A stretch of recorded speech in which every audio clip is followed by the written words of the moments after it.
We continue our burning questions series on TCU football today, and we'll discuss how do you replace a Thorpe Award winning corner in the secondary? Can the TCU secondary be great again in 2023? We'll talk about it next on Locked On Horned Frogs.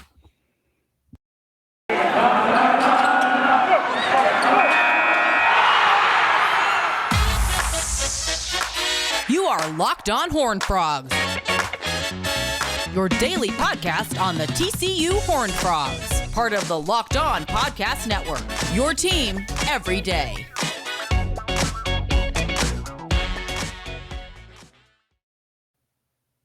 Locked On Horned Frogs, you can subscribe on YouTube. We're getting close to 500 subscribers, so that's cool. Help us get to that goal by subscribing. I saw one of our frequent watchers, listeners on YouTube, he goes by Zoom Play when he comments. He said he's been telling TCU fans to subscribe to the YouTube channel. I really appreciate that, man. Thank you so much for doing that. Subscribe if you haven't. You can also subscribe on your favorite podcast platform if you like to listen to the audio version of the show. Today, we're continuing our series. We've been doing 5 burning questions for the TCU offseason. Some of you had some thoughts about yesterday. We talked about Chandler Morris. I'll get to that in segment 2. But today, I want to talk about the secondary and specifically the corner position. But we'll talk about both corners and safeties. It's really intriguing. Travis Hodges-Tomlinson won the Thorpe Award as the best defensive back in the country last year. It's actually the second time in 3 seasons that TCU's won that award. Trayvon Merrick won it a few years back. And I think quietly TCU, I feel like most people wouldn't say they're DBU, and obviously like LSU and some other schools have churned out some really great NFL talent recently and in the past. But I think TCU does a really good job of developing corners that can play. They had a great track record of doing it with Gary Patterson. Obviously, those guys played a lot of man coverage. And you saw this year, even with Joe Gillespie coming in, a lot of tight press man coverage being played by those guys on the outside. So THT is going to move on to the NFL. Josh Newton is coming back. So that's huge. And we'll kind of see where he ends up, if he ends up getting, the number one wideout most of the time. But a player that came in the transfer portal that for whatever reason, and maybe I just haven't seen it covered properly, I think it's really under the radar, and I'm not sure why, because the more I've dug into what he did at Florida, I'm just super impressed with him, is Avery Helm. And he's a corner coming over from Florida. He played there for a few seasons, and I mean, he started he was a starting corner in the SEC, 6'2", 170 pounds. And he's originally a local guy or a state of Texas guy from Fort Bend Marshall, but transferred in, during the offseason, was one of the first guys to transfer in this transfer class. And transfer rankings are kind of weird. I don't think 247 and On3 are making an attempt to re-rank guys when they enter the portal. So obviously your high school ranking is a couple years removed now. So how do you reevaluate somebody when they come in the portal? And so Avery was a 4-star player coming out of high school. He was a 3-star player in the portal. Now, I don't know why that is, because he's been great. He was a starter, and everything that I've seen shows that he was a fantastic corner. He allowed 6 receptions on 16 targets and 143 coverage snaps last season. So this is a guy that played at a high level in the SEC. I have no idea why he wouldn't be ranked higher, in the transfer portal. Obviously, that doesn't really matter. Once you get on campus, it doesn't matter what your star rating is. But just all that to say, he has a ton of experience, playing man coverage against some of the best receivers in the country, and did a really great job last season. Brandon Olson, who was Locked On Gators, he's high on him. Was sorry that Florida, lost him, but expects him to excel here at TCU. And so I think Helm's going to be a great player for the Frogs. He's going to come in and be a starter. He'll be somebody that can make an impact right away. And he's really athletic.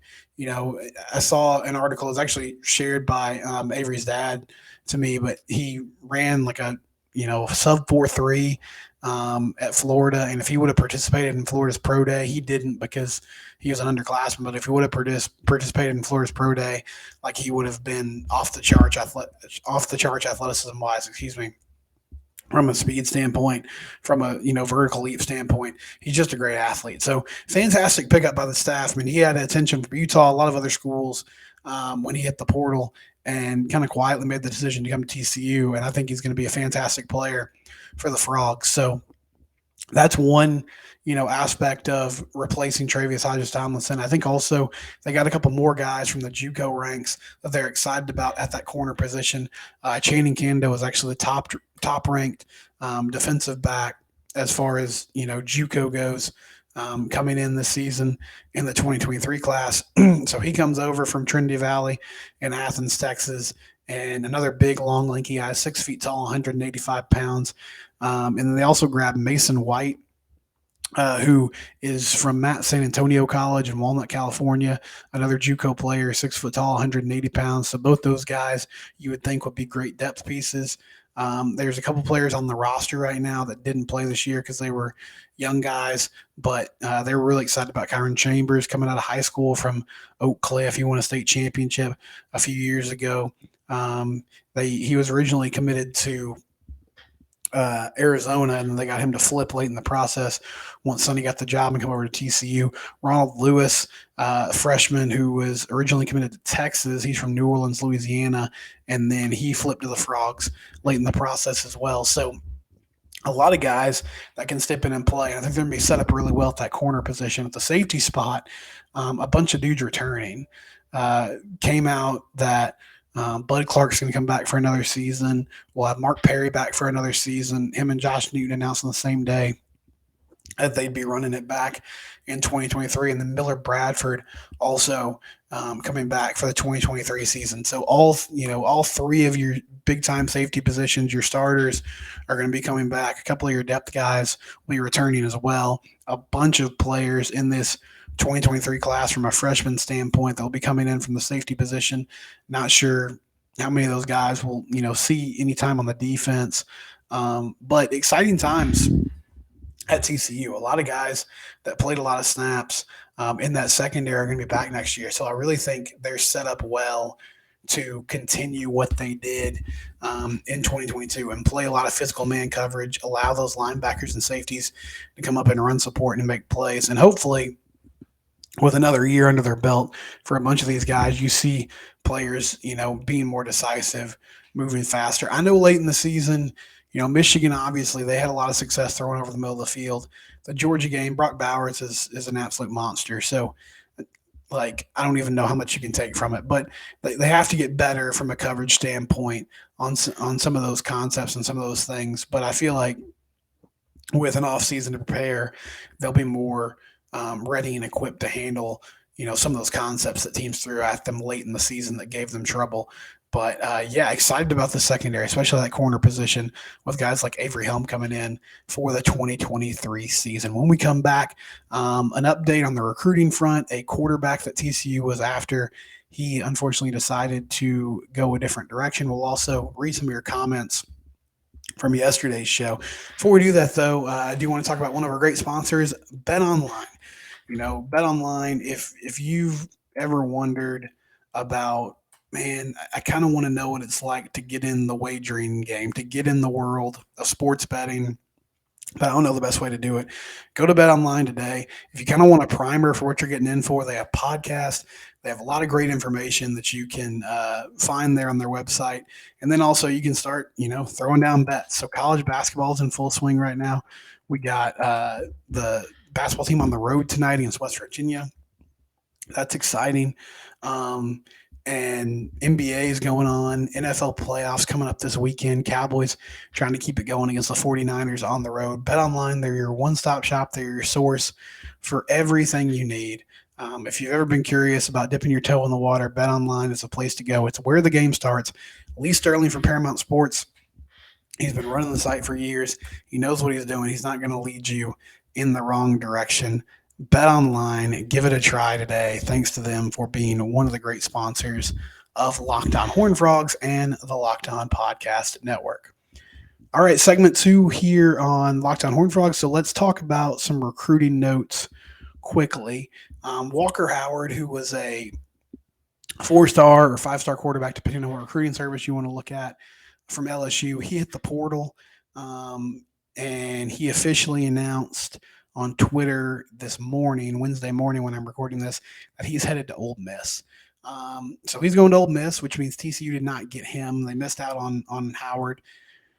Ole Miss has been taking a lot of TCU players, and I don't know all the reasons for that. I know Ole Miss is heavily backed by NIL money. They're throwing money at a lot of guys. They're making sure that they can get players that they want. We saw them get Zach Evans. We saw them get Kyrie Coleman in the offseason last year. Now they land Walker Howard. They landed Jackson Dart last season, who was also a guy that TCU was interested in. So I think, that's an unfortunate part of it. What else are they selling to these players that is making Ole Miss attractive? I'm not sure. Lane Kiffin's also a really good offensive mind. His teams usually score a lot of points. But you would think with TCU coming off a national championship appearance, and Jack Besh is good friends with Walker Howard. He just came over from LSU. There seem to be a lot of things lining up for TCU to land him, but recruiting's unpredictable. It's one of those things that's tough to zero in on. Everybody's different. Everybody has their own motives and reasons for why they want to go to a certain school, but they're not going to get Walker Howard. So I would expect that TCU kind of stays pat for the moment and then reevaluates things in the spring and summer. I think they're going to add a quarterback eventually. I just don't feel like it'll be anytime soon because of what's left out there, and you'll see more guys hit the portal after teams get a better idea of what their depth is going to look like, and they tell certain players, hey, you're not going to start here. Maybe you should have a chance to move on. I am a little concerned. I don't think you should be hitting alarm bells, but Sonny's a quarterback guy, and it's just strange that they really haven't landed anyone from a QB standpoint since he's gotten here. Now, he did a great job with Max. Him and Garrett Riley did. I think they'll do a really good job with Chandler Morris. But it's just odd. I don't have a great answer for it. They kind of made a late push for Austin Novosad, who ended up flipping from Baylor to Oregon. They ran on Sawyer Robertson, who went to Baylor, who transferred from Mississippi State. Now, I think he was, so much of that was just he felt like he could have a chance to compete with Blake Shapen for that job. Again, it's early. He hasn't been there that long. Sonny, that he hasn't been here for years. He hasn't even necessarily gone after a ton of QBs. It's just odd. Now, they did get Marcos Davila, who's a 2024 player from Midland, and he's one of the top QBs in the 2024 class. They have him committed, and so hopefully they can hold on to him going into next year. But it's just strange. Again, I'm not concerned about it. I just think it's kind of odd, and Walker Howard will be moving on. Some of you guys had thoughts about Chandler Morris. I was talking about him yesterday, and would he be the quarterback in 2023? Tommy hit me on Twitter and said, I'm more skeptical of Chandler going into next year than I was to start the year when I was really high on him. I know he can play and throw it, but I'm afraid he won't make it 4 games without having to miss games. We need someone else at his level that can step in. Yeah, I think, fair or unfair, that's kind of the concern that everyone has, is his ability to hold up. I also feel like I didn't articulate this yesterday. I might not articulate it well now.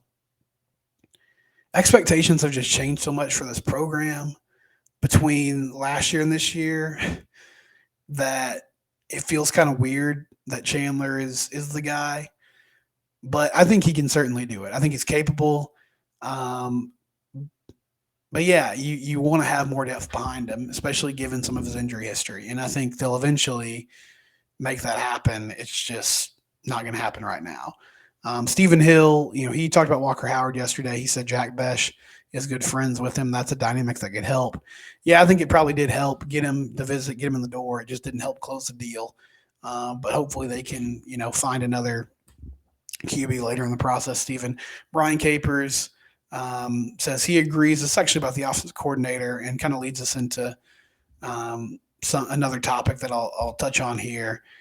He thinks they don't need the backlash that would come with Kendall Briles. If you haven't heard, there is a lot of smoke between TCU and Kendall Briles. Seems like he is the main candidate for the OC job. Now, that came out Saturday. I had an episode Monday about it where I basically said I didn't think Kendall was worth the PR headache. And nothing's really happened between Saturday and now. I mean, I don't have any reason to believe he's not still the top candidate, but it's just strange that nothing's been finalized. Stephen Johnson from the Fort Worth Star-Telegram wrote a good story yesterday, or I think it was maybe Tuesday. It was sometime earlier this week about Kendall and, just kind of the PR nightmare that could come with it. And he said that there was a source that told him that they were basically waiting to see if the backlash would kind of die down, which if you're having to wait to hire your offensive coordinator because you want backlash to die down, maybe you should go hire somebody else. That's just my 2 cents. But also, I think that's a very strange theory or strange way to approach this, to say, well, maybe in a couple of days people won't be as upset. Bottom line is, if they hire him, they're going to have to deal with the backlash, and they're going to have to hold a press conference and answer tough questions. And really it's up to them to decide if it's worth it to do that, and we'll see what happens. Again, I don't have any reason to believe that something's changed. Maybe things have cooled off because of the initial fan reaction. But we'll see over the next few days if anything comes of it. Right now, it still appears that Kendall Briles is the main candidate for that open offensive coordinator position, left by Garrett Riley, who moved on to Clemson. When we come back, we'll touch on basketball tonight. Teams playing West Virginia. And then finally, we'll talk about TCU baseball, because they were in the D1 Top 25 poll, which is exciting. That came out on Tuesday. So all that coming up next on Locked On Horned Frogs. Okay, final segment here. So TCU basketball, they're going to play West Virginia tonight. And I saw this, just something to watch, something to monitor. Apparently, Jim Jordan, the West Virginia governor, he tested positive for COVID yesterday, and Bob Huggins was meeting with him. They had some sort of event, some sort of meeting.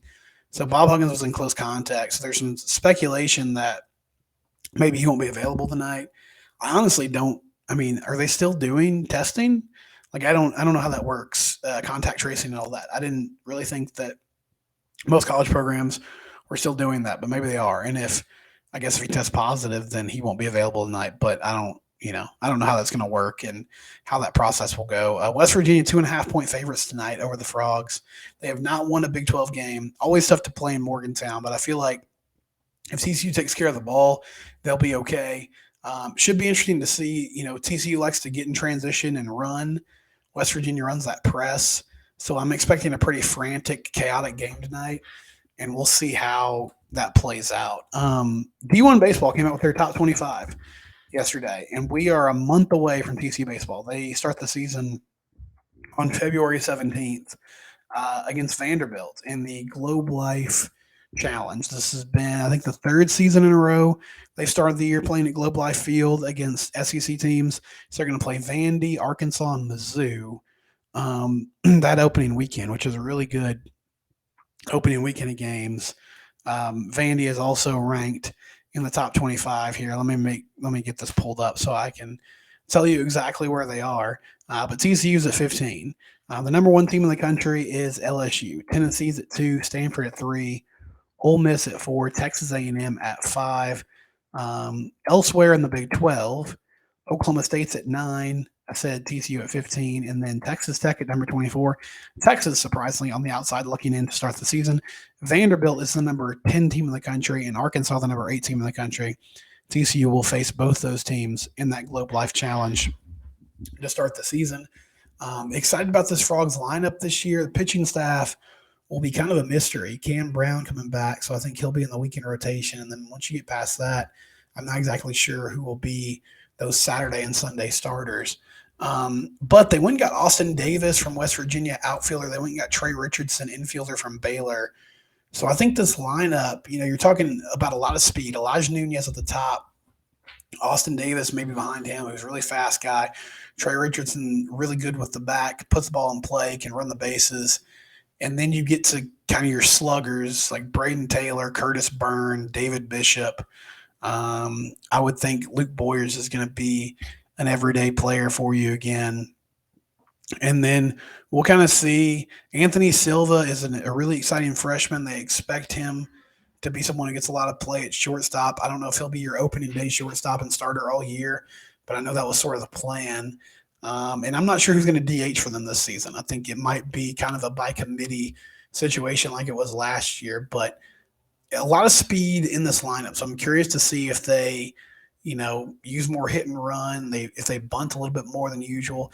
Totally different hitting coach as well. TJ Bruce coming over, the head coach from Nevada. He's coming over to be sort of the associate head coach and in charge of their offense. And kind of a fascinating year on deck. Really, the first year where you see Kirk Saarloos sort of fully putting the imprint of his style of play, his team, on this roster, on this program. And so I'm excited to see how it plays out. But TCU baseball, number 15 in the country in the preseason D1 poll, and we'll be following them all year long here on Locked On Horned Frogs, and we'll be back tomorrow. It's your team every day.